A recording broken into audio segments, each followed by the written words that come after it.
Now, a famous influencer, makeup artist, lifestyle influencer by the name of James Charles, who is pretty prominent on the internet, decided to voice his opinion on Joe Biden because Joe Biden was tweeting out during the debate. His team was tweeting out after the debate. The interns are working overtime, tweeting out different things and different slogans on behalf of Joe Biden on his account. But they specifically tweeted out that if Biden is reelected, he is going to reinstate Roe v. Wade, and this will be a major plan. And he's trying to influence people. Please vote for me. I will bring Roe v. Wade back, and we'll get this situation fixed. Now, James Charles had something to say about that, and he's now in hot water, getting a lot of heat for his statement on the issue.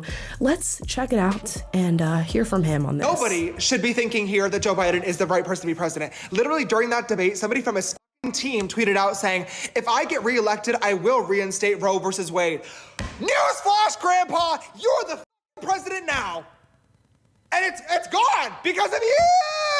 Oh my God, what do you mean if you get reelected, you'll bring it back? Do it now.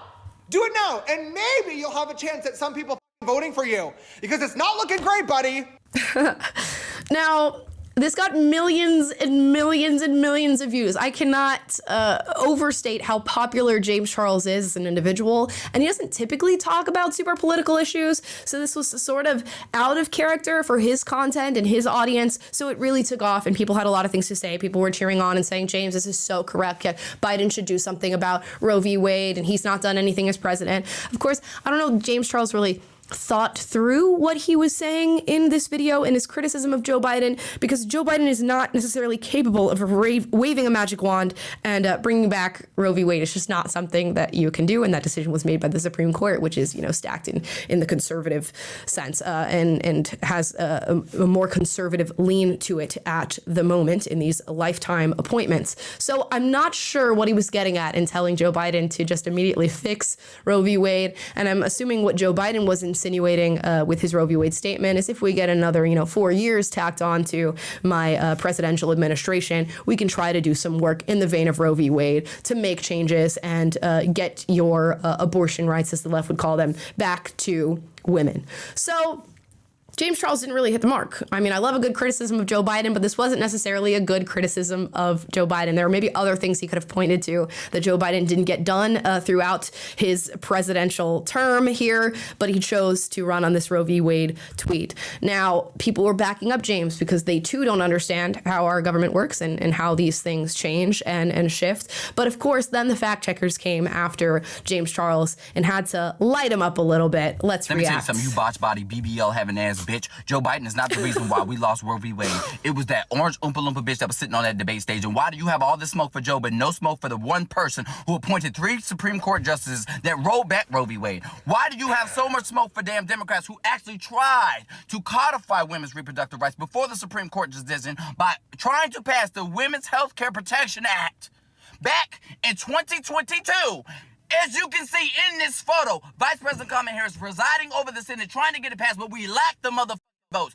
If Joe is reelected, he does have the ability to bring it back if we take back the House and if we get more votes in the Senate in order to pass it. That's what Joe's promise is. I don't understand why you guys don't understand it. Maybe if you paid more time in civics, paying attention rather than beating your face and potentially beating your beat while also sending explicit photos to minors, maybe you would know that. Maybe, just maybe, if you spend less time trying to capitalize off of black suffrage and post-slavery, trying to capitalize off of a song called Bring Me Water, Sylvie, by a black man by the name of Lead Belly, who was singing a song based off of his uncle who was plowing a field post-slavery, maybe you would know what Joe Biden has done. Y'all, this color gaze get on my motherfucking nerves because you have the motherfucking nerve to get on a goddamn platform without knowing what the you're talking about. The audacity for somebody, a part of the LGBT community, my community, to come at Joe sideways as much as he's done for our community when it comes to trans affirmative care, when it comes to trying to end conversion therapy, when it comes to marriage equality. How dare you? I will never understand people like getting on the internet and just like screaming into their cell phones at people and having this much energy towards somebody that only ever exists on your screen and who you do not know. But I digress. He did have some valid points here that maybe James Charles should do a little bit of research as to how the government works and how something like Roe v. Wade can get overturned and how one would reinstate something like Roe v. Wade. The assumption that James Charles is supposed to feel a certain way politically simply because he is gay and a member of the LGBTQ plus community, I by no means agree with. And we're going to talk about pride and LGBTQ this and the agenda that a lot of gay, bi, lesbian, and now even trans people in the year that we are in right now, 2024, don't agree with. There should be no expectation that because you are a part of the LGBTQ plus community that you have to support a certain person or you have to love Joe Biden or love the things that he has done for this country. I'll go ahead and let that be known. Now, he shades James Charles for some recent music that he's put out, for a scandal of him messaging minors, which is a real indeed scandal. You can look that up in his history.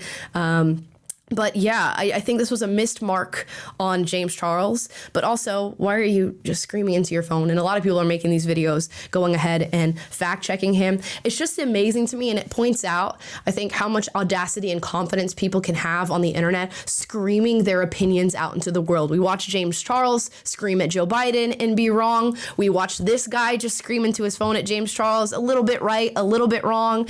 And there's just so much audacity on the internet, and so many people have just unfiltered access to all this information, and you can scroll on TikTok for an hour and get a million different opinions of people confidently telling you that this is how something works, or this is how your government runs, or this is who you should support, how you should support them, and why you should support them, and they are wrong. And people are taking in this influence from people who they think they can support, who they think are their friends, because we're in an era of really deep set parasocial relationships. James Charles is so famous and he has millions of followers because millions of people relate to him in some way. They love the things that he's doing. And while it should hopefully remain in the influence or in the space that James Charles has, which is like makeup and beauty, it can sort of splinter out into other things like politics. And now you're hearing from James Charles about how he feels about Joe Biden. And you're hearing from this guy in his car about how he feels about James Charles and LGBTQ acceptance of Joe Biden. If there's one thing I can say, Google is a great resource. Sometimes they're a little biased themselves, but like look into these things and see about whether or not these people are telling you the truth and whether or not the claims that they're making are actually true as far as to how our government works, especially how you should be voting and who you should be supporting. Because sometimes, oftentimes, they're wrong. They're wrong.